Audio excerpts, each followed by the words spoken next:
ನಾಗರಸಿದ್ದರ್ set ಅಂತ ಈಗಾಗಲೇ ಉತ್ತರ ಕನ್ನಡ ಜಿಲ್ಲೆಯ ಕುಮಟಾ ತಾಲೂಕಿನಿಂದ ಮಾತಾಡುವಂಥದ್ದು.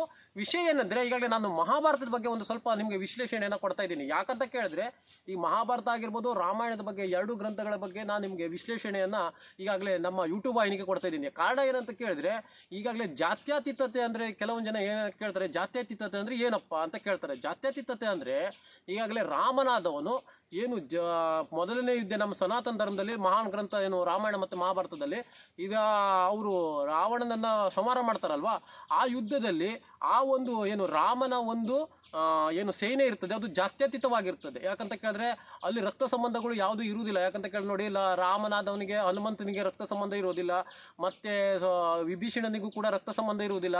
ಮತ್ತೇನಂತ ಕೇಳಿದ್ರೆ ನಮ್ಮ ವಾಲಿ ಆಗಿ ಯಾವುದು ರಕ್ತ ಸಂಬಂಧ ಕೆಲಸ ಮಾಡೋದಿಲ್ಲ. ಅದು ಮೊದಲನೇದಾಗಿ ಜಾತ್ಯತೀತವಾಗಿ ಆ ಒಂದು ಯುದ್ಧವನ್ನು ಗೆದ್ದಿರುವಂಥದ್ದು ನಮ್ಮ ಗ್ರಂಥದಲ್ಲೇ ಹೇಳ್ತದೆ. ಯಾಕಂತ ಕೇಳಿದ್ರೆ ಅವರಿಗೆ ಕೆಲವೊಂದು ಜನ ಅವರಿಗೆ ಅನುಕೂಲ ತಕ್ಕಂತೆ ಮಾತಾಡ್ತಾರೆ.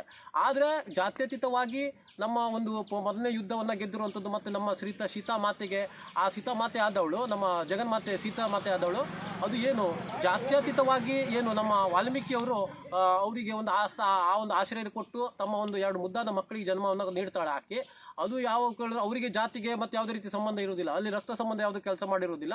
ನ್ಯಾಯಬದ್ಧವಾದ ಹೋರಾಟಕ್ಕೆ ಮೊದಲಿನಿಂದಲೂ ಕೂಡ ಎಲ್ಲ ಜನಾಂಗದವರು, ಎಲ್ಲ ಸಮಾಜದವರು ಕೂಡ ಅದಕ್ಕೆ ಬೆಂಬಲವನ್ನು ಕೊಟ್ಟಿದ್ದಾರೆ. ಆ ಒಂದು ನಿಟ್ಟಿನಲ್ಲಿ ಈಗಾಗಲೇ ನೋಡಿ, ಮಹಾಭಾರತದಲ್ಲೂ ಕೂಡ ಅರ್ಜುನನ ಒಂದು ಯುದ್ಧಕ್ಕೆ ಒಂದು ಏನು ಅರ್ಜುನನ ಯುದ್ಧದ ಸಮಯದಲ್ಲಿ ಹನುಮಂತನಾದವನು ಕೂಡ ರಥದ ಮೇಲೆ ಬಂದು ಕೂತ್ಕೊಂತಾನೆ. ಹನುಮಂತನಿಗೆ ಅರ್ಜುನನಿಗೆ ಯಾವುದೇ ರಕ್ತ ಸಂಬಂಧ ಇರುವುದಿಲ್ಲ. ಅಲ್ಲಿ ಒಂದೇನು ನ್ಯಾಯಬದ್ಧವಾದ ಹೋರಾಟಕ್ಕೆ ಎಲ್ಲ ಜಾತ್ಯತೀತವಾಗಿ ಮಾಡಿರುವಂಥದ್ದು. ಇದು ಕೆಲವೊಂದು ಜನ ಅವರಿಗೆ ಅನುಕೂಲ ತಕ್ಕಂತೆ ಮಾತಾಡ್ತಾರೆ. ಮತ್ತೆಂತ ಕೇಳಿದ್ರೆ, ರಾವಣನಿಗೆ ಸೋಲಾಗಿದ್ದು ಎಲ್ಲಿ ಯಾಕಂತ ಕೇಳಿದ್ರೆ ಅವನ ಸೈನ್ಯ ಜಾತ್ಯತೀತವಾಗಿ ಇರಲಿಲ್ಲ.